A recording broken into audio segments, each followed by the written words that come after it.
Welcome to the Human Longevity Podcast. I'm your host, Dr. Melissa Peterson. Together, we're about to explore the science and solutions that will help you live better, longer. Hi, everyone, and welcome to today's show. I'm so honored to be sitting here with Dr. Shai Efrati. If you haven't met him yet, you are going to love today's conversation. He's philosopher of aging and has dedicated his career to researching the biology of aging and helping people live fuller and more fulfilled lives. He's the chair of Aviv's Medical Advisory Board, the founder and director of the world's leading Sagol Center for Hyperbaric Medicine and Research, Shamir Medical Center, where he also serves as the director of research and development and the head of nephrology. Dr. Efrati's research focuses on novel aspects of hyperbaric medicine and brain rehabilitation. He sits at the Sagol School of Neuroscience in Tel Aviv University, and since 2008, he has served as the chairman of the Israel Society for Diving and Hyperbaric Medicine. And while I'm sure we will, no pun intended, dive into all things hyperbaric, really what we're going to discuss today is the regenerative or enhancement approach to medicine to improve both our biology, our performance, and our well-being. Dr. Efrati is here today to share with us what he's learned on how the power of purpose can help you to live better, longer, beginning today. This is going to be a great conversation. Dr. Efrati, welcome to the show. Hi, thank you very much for the intro and for the invitation. It's just so wonderful to have you.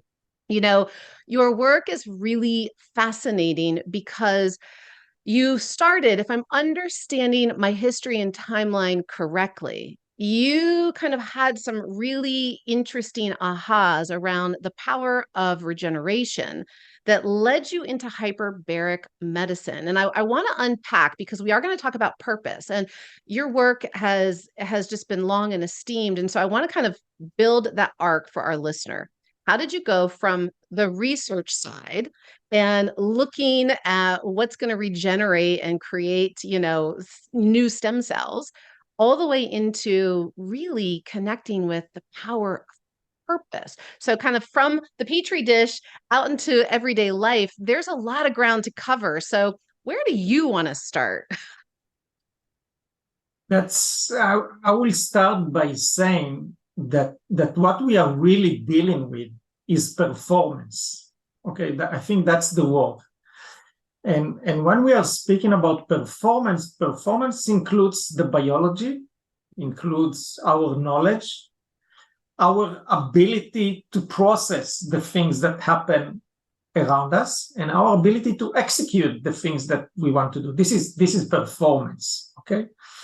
And generally speaking about performance, there is always a bottleneck to the performance, to everything. Okay, there is a bottleneck to everything, and this bottleneck determines what the final results will be. For example, if I'm coming to the supermarkets, it can be a huge supermarket, but you have one cashier. So it doesn't matter how big the supermarket is. At the end of the day, this is the bottleneck, and that determines the performance of the supermarket. Yes. So if we are speaking about our physiology on our body or ourself about performance, there are three main periods of life. There is childhood, there is adulthood, when we are still in the reproductive period, meaning we are bringing kids to the world, and we have the post-reproductive period. Okay, along this journey that we have here on this planet, when we are young, we have an amazing biology.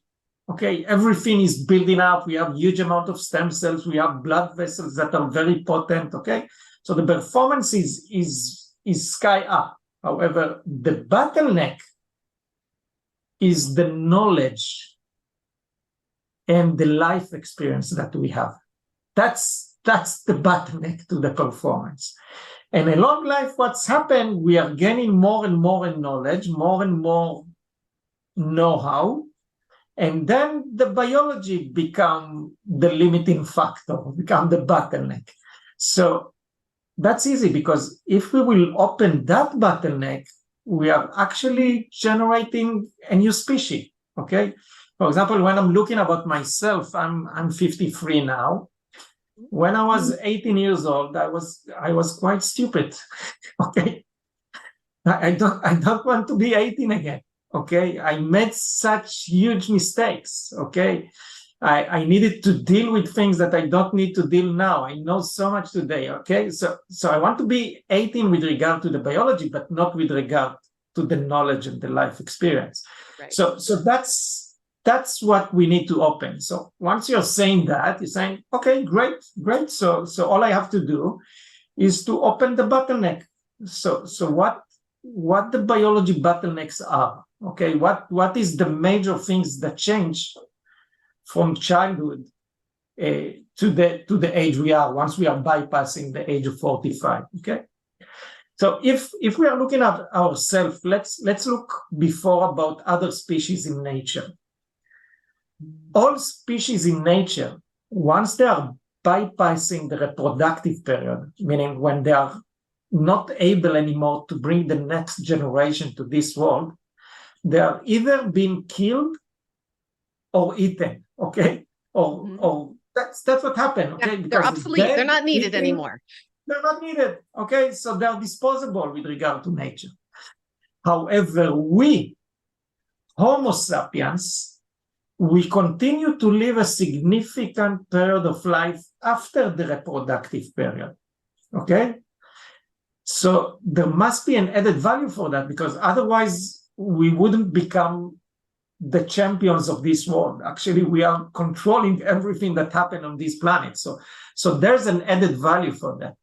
And what is the added value? The added value is that there is a lot of important to the knowledge and the life experience that we gain for the young generation.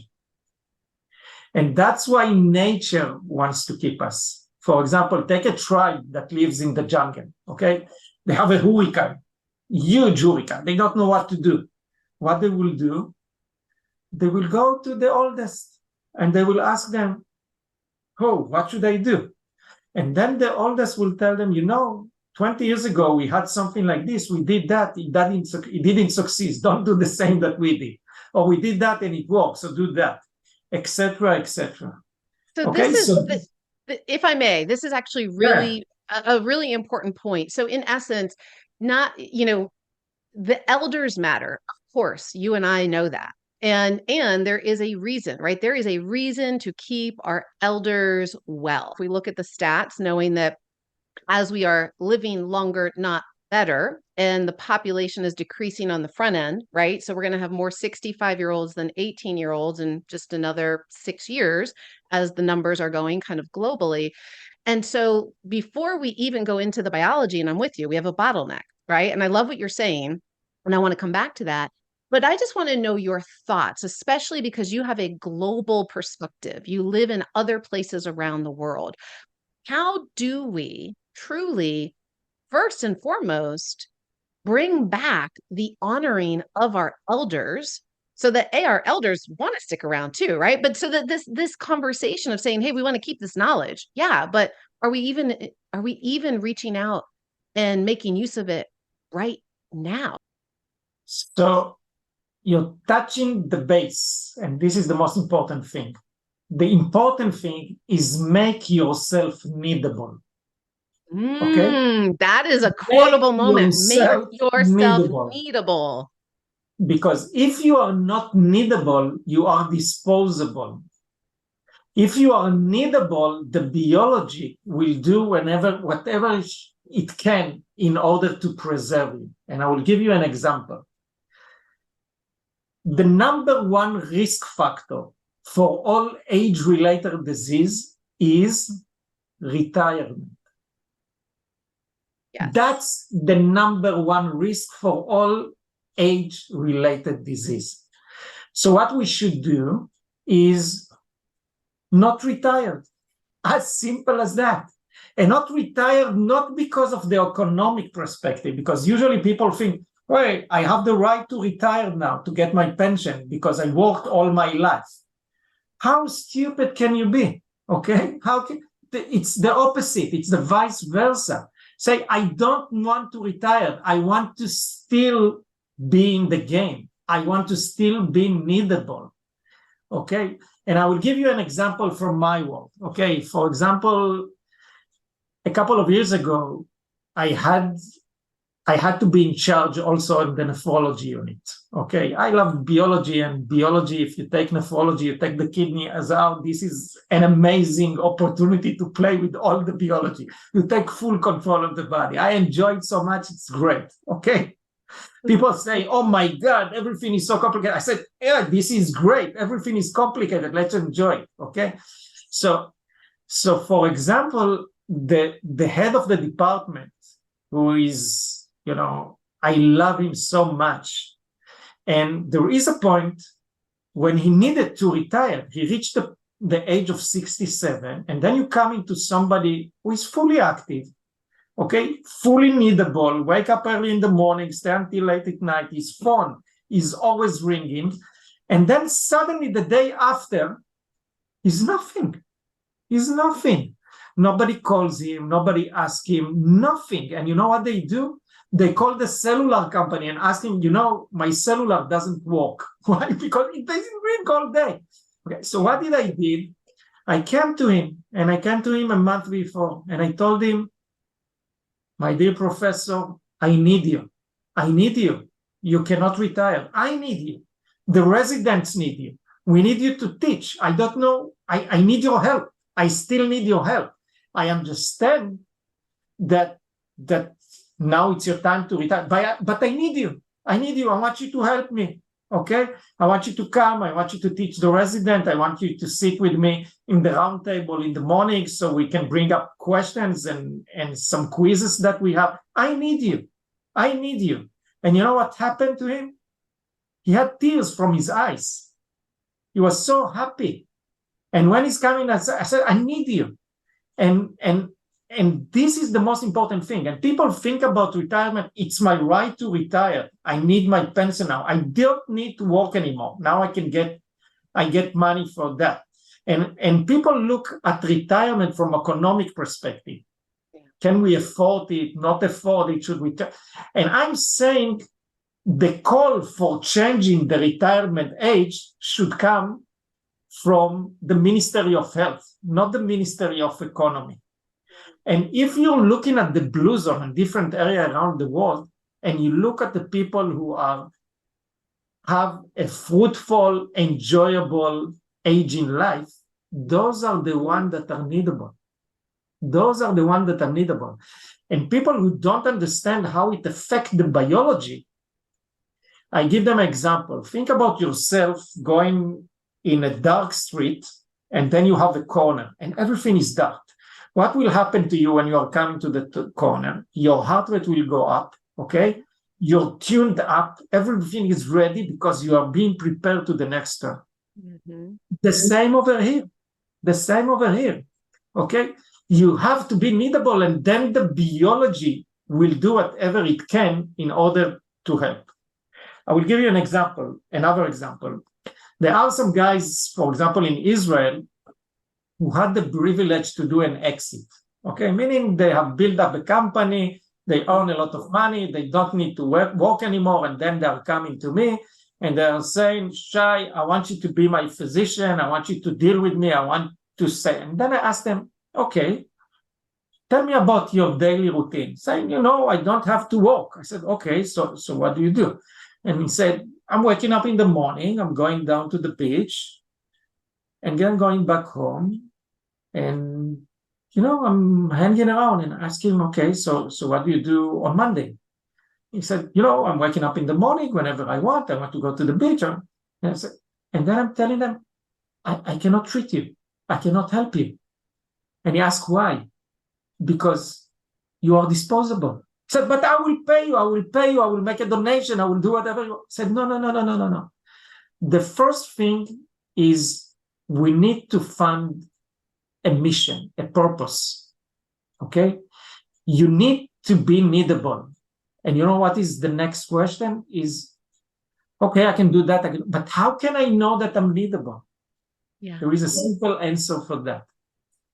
If you are waking up in the morning and you are not going out of bed, then somebody will call you and tell you, hey, we are waiting for you. We need you. Okay? If that doesn't happen, there's something wrong that needs to be fixed. Okay? And being needable is not, it's not that you are saving the world or generating world peace. No, it's not that. Being needable is very simple stuff. I will give you an example from a study that was done. Okay? Nursing home. Okay? They are coming to the nursing home, splitting the people into two groups.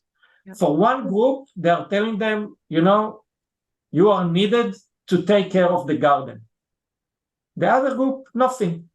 And then they're saying, when you need to take care of the garden, you need to take care of this plant, of that plant, you need to make sure that everything is all right, and report to us what you have done and how do you do that, and we will check you. You know what happened in these two groups?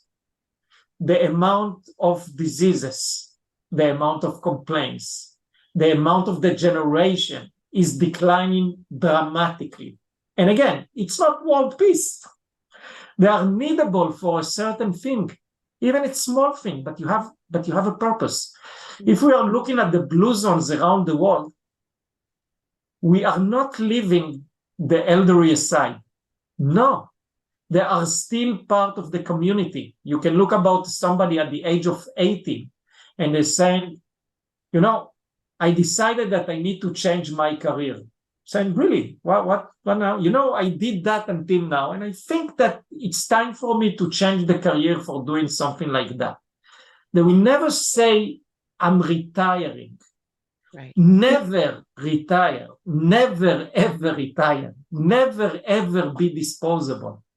Be needed for something.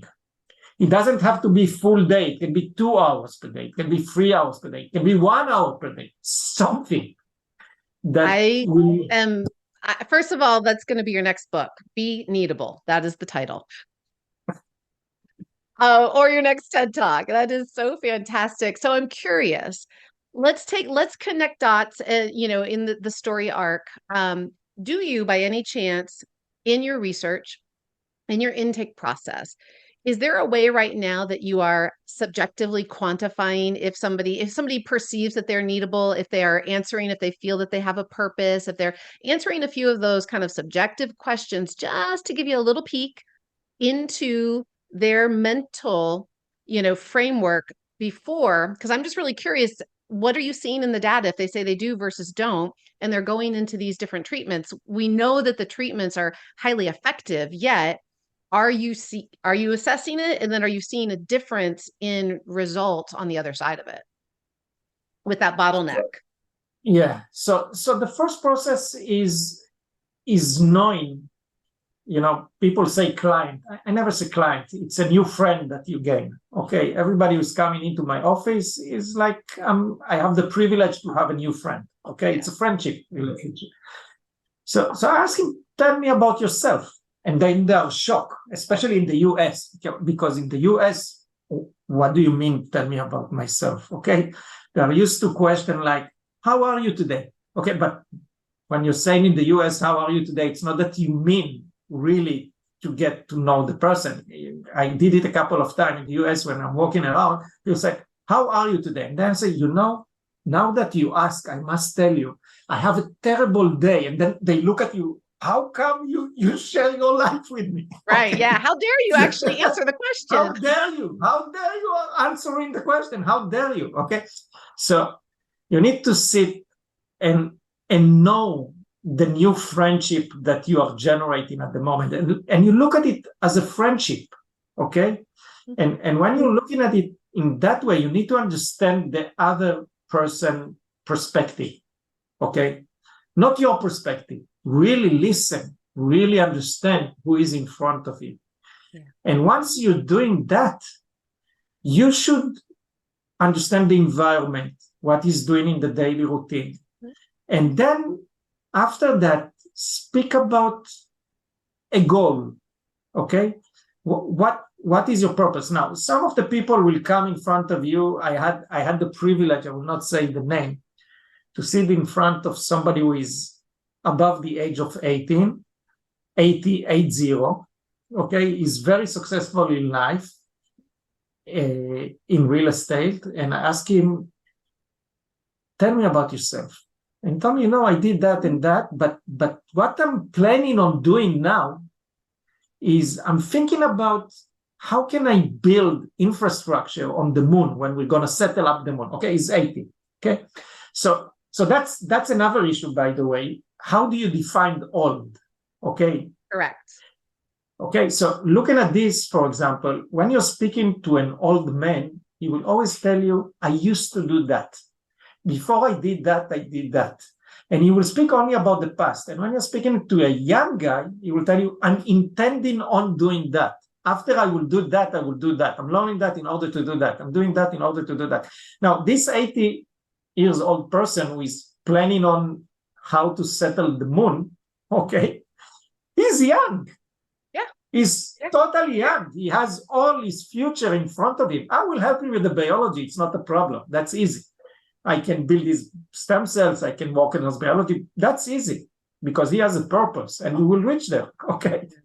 But if somebody always tell you about the past, I'm asking, okay, so what are your plans? What do you intend to do? Okay. And then you can take it forward from there.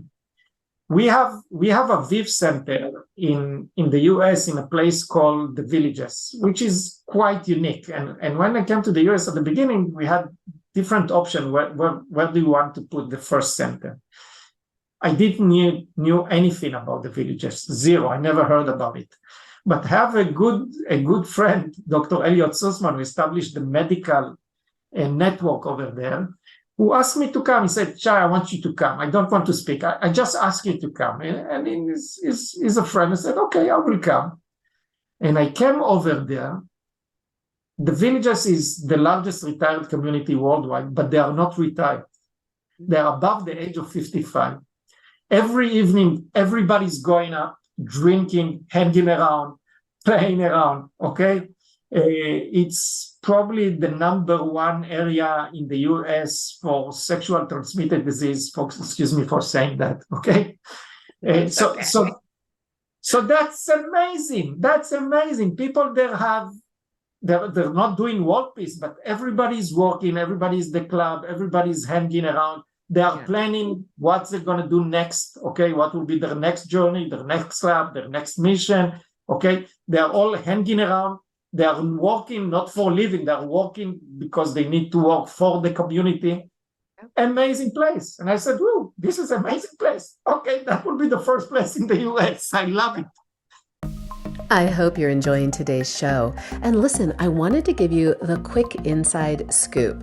If you head over to humanlongevityinstitute.com/podcast, there you'll be able to enjoy special discounts, gifts, and even free age-defying resources to truly help you live better longer starting today. A special thanks to all of our partners and sponsors to make today's show possible. Go to humanlongevityinstitute.com/podcast and get your gifts today. Okay, so it's not a retired community.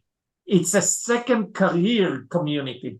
And it's a good career because you don't have small children anymore. You don't need to change diapers. Okay. Yes.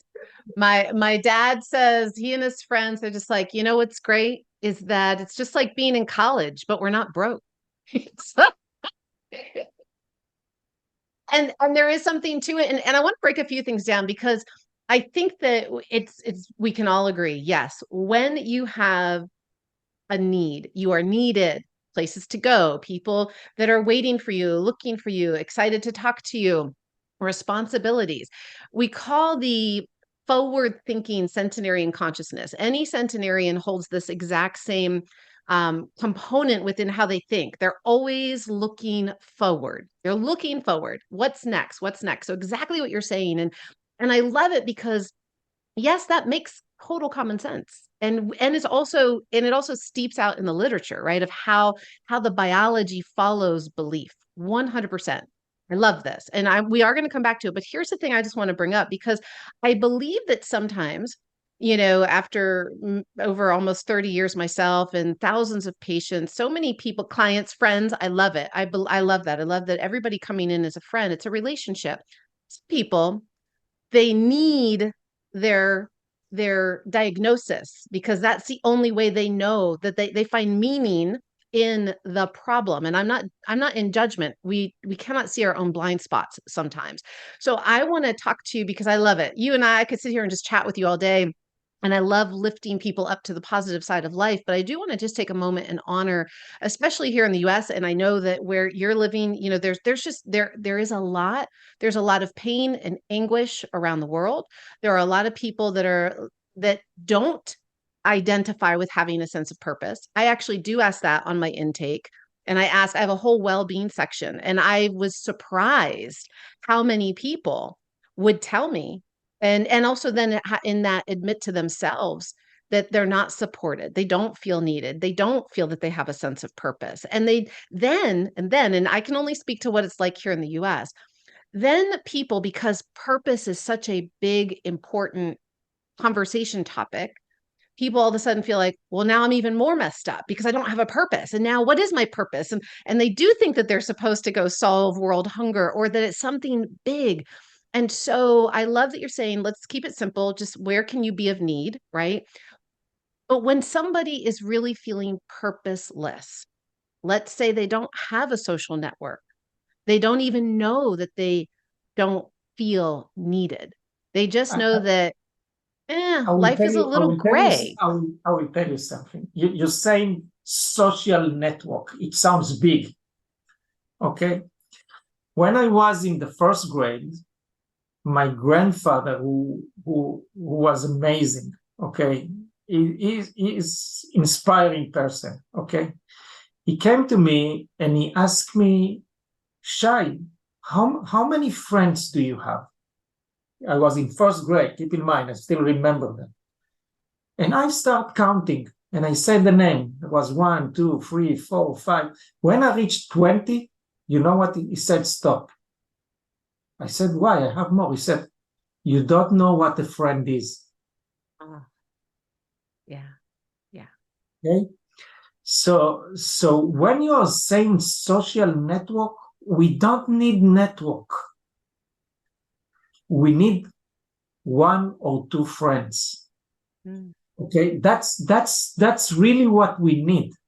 Okay, and needable again can be needable for a dog, can be needable for your cat, can be needable for your son. And if you are not needable for the son, you need to get close to him. Okay, because he needs you.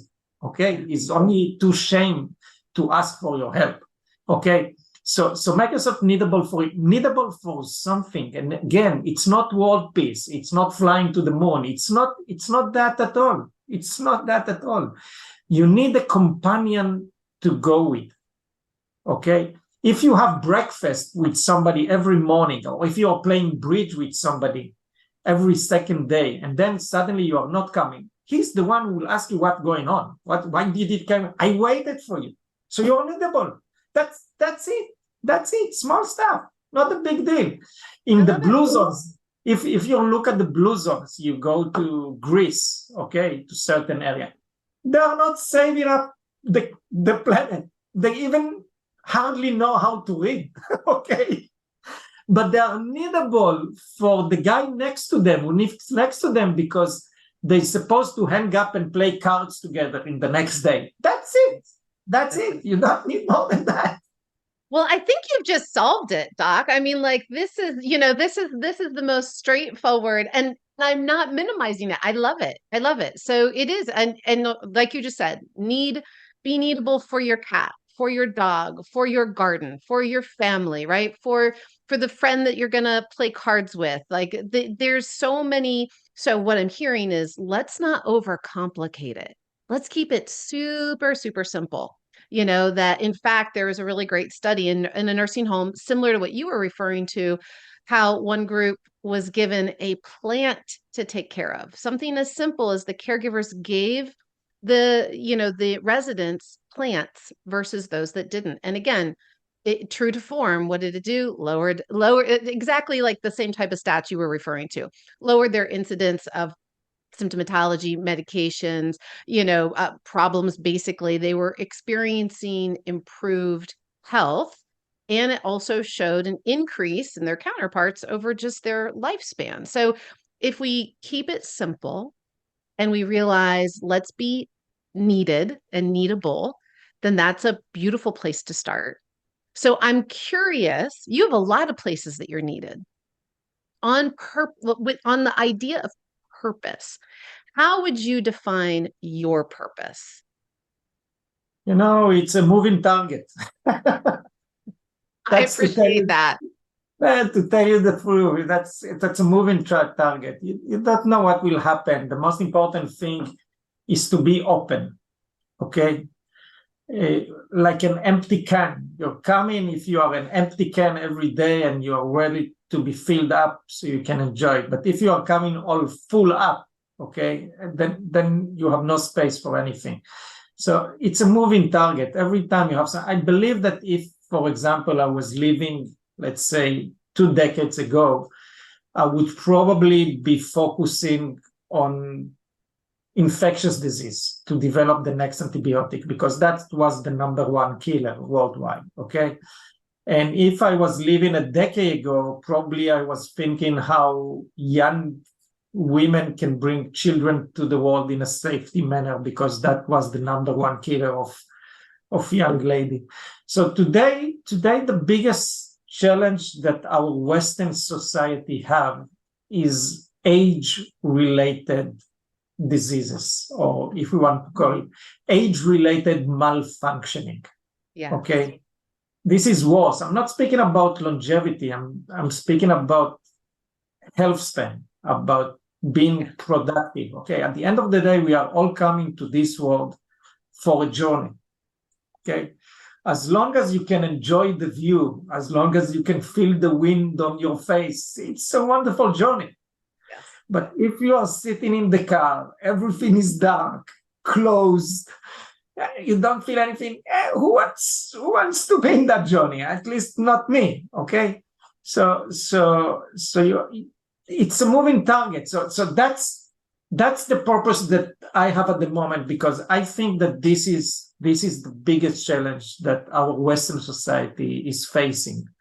So people can come and say to me, very influential guy who's doing a lot of stuff. They're saying, "Sir, you are dealing with the cream of the cream," okay? Because in Africa, the #1 killer of the society, it's still dehydration because of diarrhea. So you are dealing with the cream of the cream, and you should deal with that. I'm saying, I was born in a Western society. This is my problem.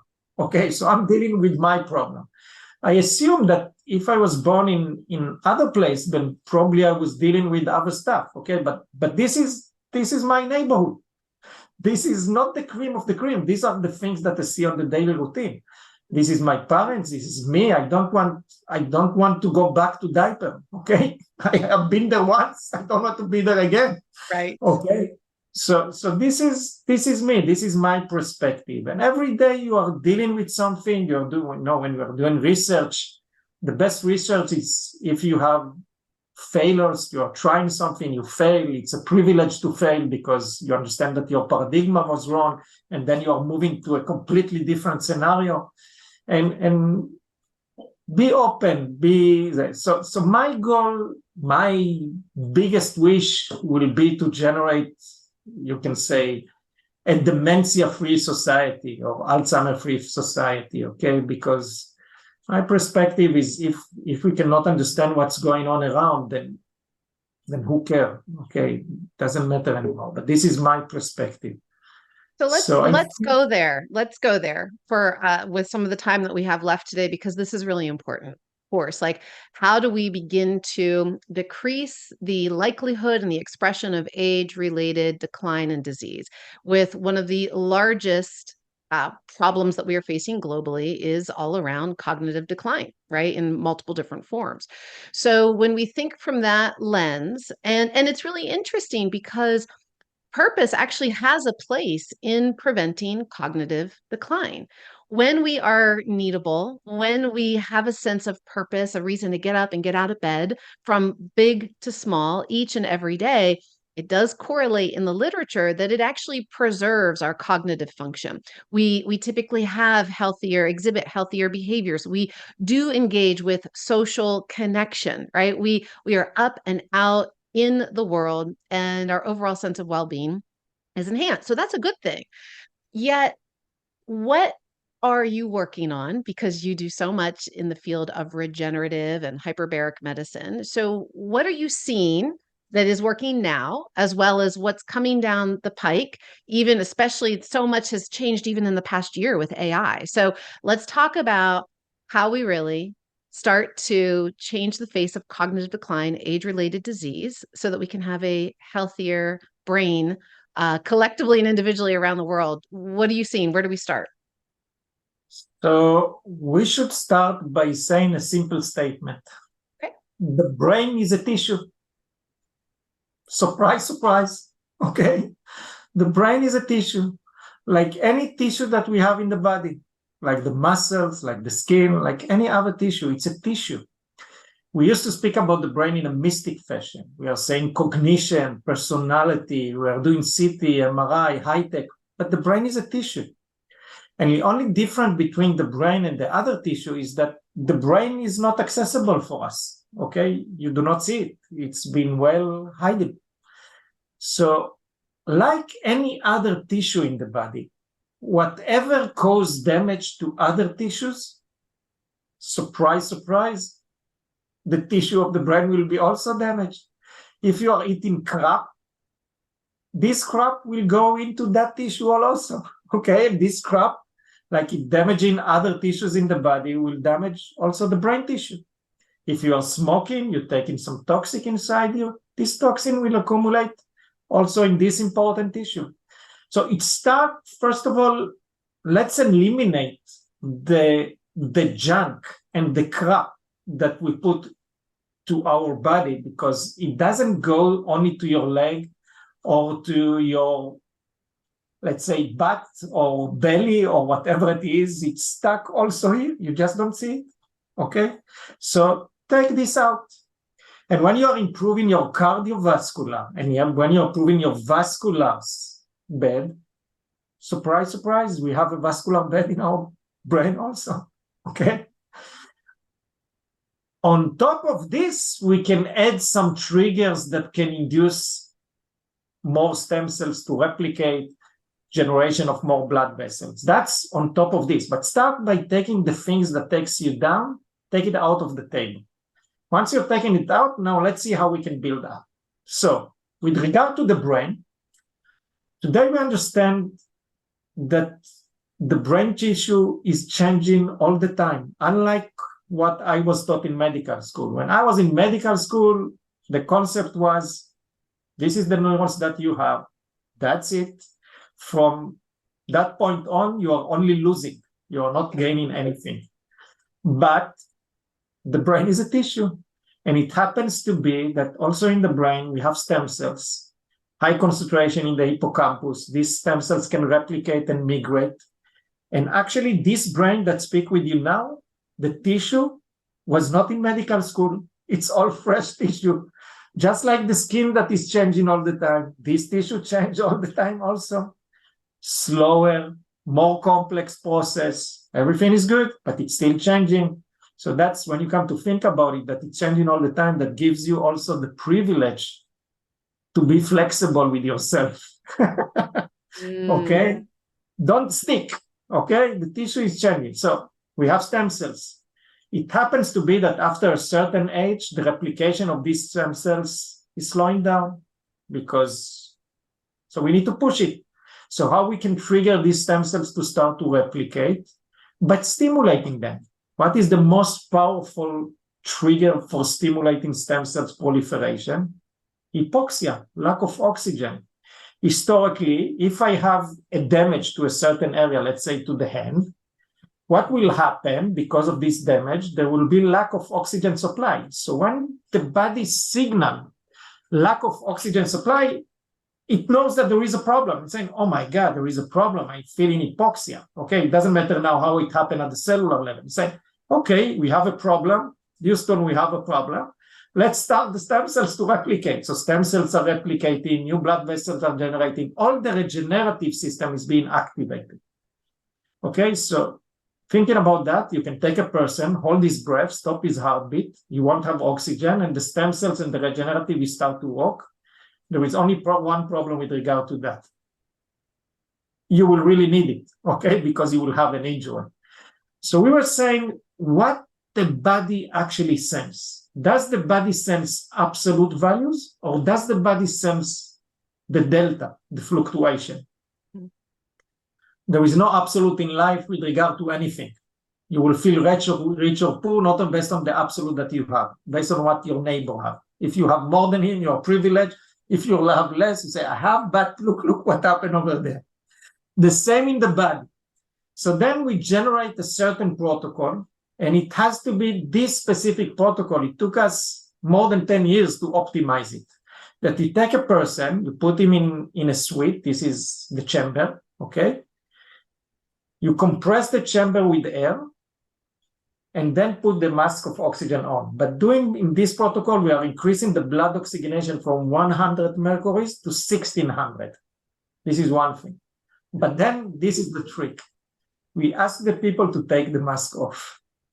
What happened when they are taking the mask off? The oxygen is declining from very high back to the normal. This decline from very high back to the normal is being interpreted at the cellular level as hypoxia, as lack of oxygen. There is no lack of oxygen, but that's what's being sensed. And then the body activates all the things that happen during hypoxia in well-oxygenized condition. Stem cells start to replicate, new blood vessels start to generate. It takes time, it's not a magic, you have to repeat it, okay? If you want to generate new blood vessels, new neurons in the brain, it has to be 60 session. It has to be this specific protocol, not the crap that people are going into a tube and they're saying, I'm giving a Efrati protocol, etc., etc. I see my names on different locations. This is not it. It has to be a place going inside this certain protocol. You can look at Aviv website and see how a real chamber look like, how our study was done on, okay? So this is what we call the hyperoxic hypoxic paradox. We are inducing stem cells, and for the first time in humans, we can see generation of new neurons in the brain. We can see generation of new blood vessels in the brain. We can see reversals of the basic cellular things that are related to aging. We can see elongation of telomere. We can see the senescence that go down. This is a whole new discussion that we should have. And that's exciting. But even though I'm saying all of this, this is not coming in extent to what we said. This is not replacement to what we said before. Correct. This is on top of what we said before. And when you come to think about it, it's amazing. And I had an interview 2 days ago, and after the interview, the guy who interviewed me asked me, Shai, where the world is going? It seems, now he was expecting me to say, wow, it's amazing, it's great. And you know what was my replies? It's horrifying. It's horrifying. Why it's horrifying? If you will look at the life expectancy in the US, it's going down. Yeah. It's going down. Even though you are investing a lot of money in medical care, okay, huge, but it's going down. And what we are doing with the cohort who is coming to get it's not hyperbaric, it's having the full protocol, starting with having a purpose, etc., what we have just discussed now, in addition to triggering the biology with the certain protocol of hyperbaric, we are generating actually a new species.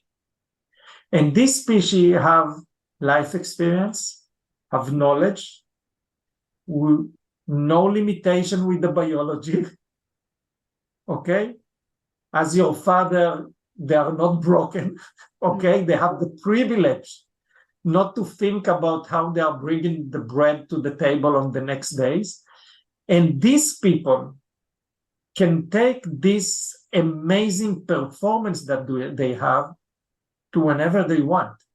And on the other side, you can see the people who are around the age of 50 already suffering from diabetes, from obesity, from cognitive decline, from functional decline. This and this are two different species, and the gap is becoming wider. Why? Because as physicians, we are trained to give anti-diabetic medication. We are trained to give antihypertensive medication. You are trained to see a patient coming into your room and think how you can take him out in the 5 minutes that you have. And during that 5 minutes, you have to push something on your computer. So you will have the DRG or whatever things that the system is working. And we are losing it. Instead of speaking with the person, this is what you need to eat, buy a treadmill, start with that. You're saying, oh, it will take me a lot of time. So easier, take this drug, bye, see you in a month or two. Okay, so this gap is widening. This gap is widening. And the most powerful things that we can have for our health and performance are free. Just like the best things in life are free. Yes. Okay, the best thing for our performance are free. And if you are part of the cream and you can allow yourself, so take the added value that we have. But the best thing for life and performance are free. Use it. They are all accessible. Okay, train yourself. Be a performance. You have two choices in life. I always tell my friends, okay, you have two choices. To manage a disease or to manage your health. Mm-hmm. If you decide to manage your health, you need to manage it. It's not coming up from the sky, okay? You need to manage it just like you're managing disease. Because when you have disease, you have all the time, all the resources, all the money to treat those diseases. Have the same three elements to manage your health. I love that. And it really does come down to choice. It always does, because even not doing something is a choice, right? So to take an action, to not take an action, it's all a choice. And sometimes it can be hard to turn the mirror on thyself. And this isn't a place of judgment, but it really is a place to say that we are all born with the most amazing innate potential and capacity to truly go out and thrive. That's how our DNA is designed, to help us evolve and thrive forward into new states of health and flourishing. And potential exists within us, but it doesn't just activate by us sitting on the couch, eating a bag of Doritos and managing a disease or a problem.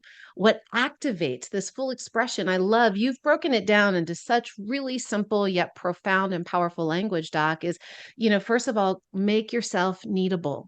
Stay open. Realize you have a choice. And if we want to prevent, to slow down, to even stop the diseases of aging, is to first and foremost realize that the biology, what's happening inside of the body is tissue, right? It's going to respond to what's going on out here. So the inside is influenced and informed by the outside, the choices we make, the choices we don't make. So let us not overcomplicate. Let us realize that the best things in life are free, as you have so eloquently said today. There's so much I want to get to talk to you about. I mean, I think we're going to have another conversation, because to me, I want to pick your brain on, inverting that gap. The earlier and earlier we start, this should not be a conversation that's relegated to 50 and above. Of course, once we're 50 and above, we start to really notice the declines, and we say, wait, I don't want to lose my performance. We start to try to claw back up to the top to get it back. Yet we can radically, like you said, you're kind of breeding this new human, so to speak, in your Aviv clinics and the places with your work. But if we now look, I believe that the trajectory of human evolution can radically change, not just today, living better today for a longer tomorrow, but how we show up today. We can start to have multi-generational effects. If we look and say, let's go earlier and earlier and earlier, and how do we start to reimagine what it means to be human, how to show up every day, how to live, how to parent openly, how to be needed as a kid, how to be needed as an elder, right? And everywhere in between. So you've helped us dream a little bigger today, Doc. How can people find out more about you and your ongoing work and impact that you're making in the world? So, I work in Israel at Tel Aviv University in one of the medical center, but I'm writing now a book because everybody asked me, you need to write a book, you need to write a book, you need to. I said, okay, I will write a book. Okay, so I'm writing now a book. The name will be probably Beyond Normal, about the basic concept of enhanced medicine. Okay, and since our center in Israel became huge, we are treating now more than 350 patients per day, and I call it enhanced medicine. It's not only hyperbaric. It's how you can enhance your biology based on your biology, okay, and based on your environment, based on who you are. So this is what I call enhanced medicine. So in order to replicate what we are doing now, we have centers that have been established around the world. We have one already established, the Aviv Center in Florida, so people can go there. And by the way, they can go there only for evaluation. We spoke about the brain as a very important issue. When was the last time you did your brain check? Okay. People are doing blood check. People are doing exercise tests, cardiac evaluation, colonoscopy, chest, okay, breast evaluation. The most important organ, the brain, okay? First of all, become aware of what's going on in your brain. Even if you are not doing anything, evaluate it, see its current status, and then evaluate it a year later or 2 years later. It's important organ, okay? It's important tissue, okay? So just do your checkups. So for example, people can just go and do a checkups, do cognitive evaluation, fully computerized with score. They can look at the brain in a certain protocol of MRI, not a standard, okay? Don't do anything, just look. If 2 years later you see a decline, you will say, oh my God, oh, I need to take care of that, I'm going down. And then you can see the perspective, okay? Then you can do something, and then you can see that you're rising up, and you say, okay, I have a feedback. So it's important to have a feedback. So people can reach me through Aviv. Hopefully the book will be ready. I'm not writing it for medical professional, even though they will read it. It's intended for the intelligent layman, okay? So people can understand, because the world is changing also with regard to that, okay? People have access to data. People can have access to data. They can look, they can take control on themselves, okay? Don't count on the physician who just smoked and got into the office to speak with you about what's important to you. Choose your guidance. Choose your guidance from somebody that you respect, not in the way that he speaks, the way he behaves. Yeah. Who is practicing what he's preaching to. If somebody preach you to stop smoking, but then he smoke, you need to change the physician, okay? He's missing the point, okay? So you need to look for somebody who can lead you through example, that you will look at him and say, oh, I need to do that, okay? So take control of your health, manage your health, monitor objectively the things that are important to you. If the brain is important, monitor the brain. If the brain is not important, monitor whatever you think is important, okay? Look at it and in a clear fashion, see what you're doing. If you're doing intervention, reevaluate, get a biofeedback, okay? And then handle yourself on that. Be active, take control, listen, learn, listen to me, listen to other people. You can say, this Dr. Efrati, I don't believe in what I'm saying. I think he's full of shit, okay? Listen to somebody else. Understand somebody else. Or you can say the vice versa. But be active, okay? Be active. Like you are buying a cellular phone, you just don't go to an Apple store and ask him what will be the best cellular for me, because he will recommend iPhone. Surprise, surprise. Okay. You need to look at the data, choose, see the difference between Samsung to iPhone, see the difference between this approach to this approach, choose the approach that is suitable for me. Okay. And move forward with that. And if you're making a mistake, correct it, reevaluate, but be active. Don't take the age-related functional decline for granted. It doesn't have to be that way. I love it. That's right. It does not have to be that way. You always have the opportunity and the choice. And my gosh, I just want to keep talking. I just have to say this, gang, in case you're still, you're here watching. Listen, if you can go check out the Aviv centers, if you have that luxury, you have that ability down in the villages, that's an amazing to be able to get that full workup, right? To really get that full in-depth evaluation is phenomenal. If for any reason you're unable to do that at this time, a couple of just free, simple tools that you can start with, I'll make sure we put in the links below. Just even doing a subjective cognitive decline assessment, it's a couple simple questions, it's a clinical form. You can kind of get a sense of where am I at? Is this showing that I might have some potential cognitive decline, or could that be there in the future? It's something you can go back and answer again. A simple marker, you've been hearing Dr. Efrati speak about biomarkers. So one of the things, and you talked about this, Doc, how in the brain, the hippocampus, right, is the area that's going to make the largest amount of stem cells. So if we want that regenerative effect in the brain, another way we can kind of indirectly measure hippocampal activity is even just by on any of your smartwatches, looking at your heart rate variability. HRV, you got a low HRV, you got a lot of stress to the system. The more stress, the smaller the hippocampus. And this is all validated in a ton of research. So again, it's not going into the functional MRI. If you can do that, please get there. Go see them. They are the leaders. But if you're trying to figure out what are some things I can do today, be needable, take some action. It doesn't have to be rocket science. You can start simply, you can get curious, you can answer a few questions, you can really look and say, do I want to measure and manage my health or sickness? Because if you start measuring and managing your health today, you're only going to reduce your rate and your risk and your probability of managing sickness and disease tomorrow. So let's go ahead and take action, because we've gotten all the high notes today. Dr. Shai Efrati, thank you so much. It has been a true honor, a pleasure, and a joy. And we're going to have you back when the book's ready. Thank you very much. All right. All right, everybody. Thanks for tuning in. Until next time, continue to thrive by design.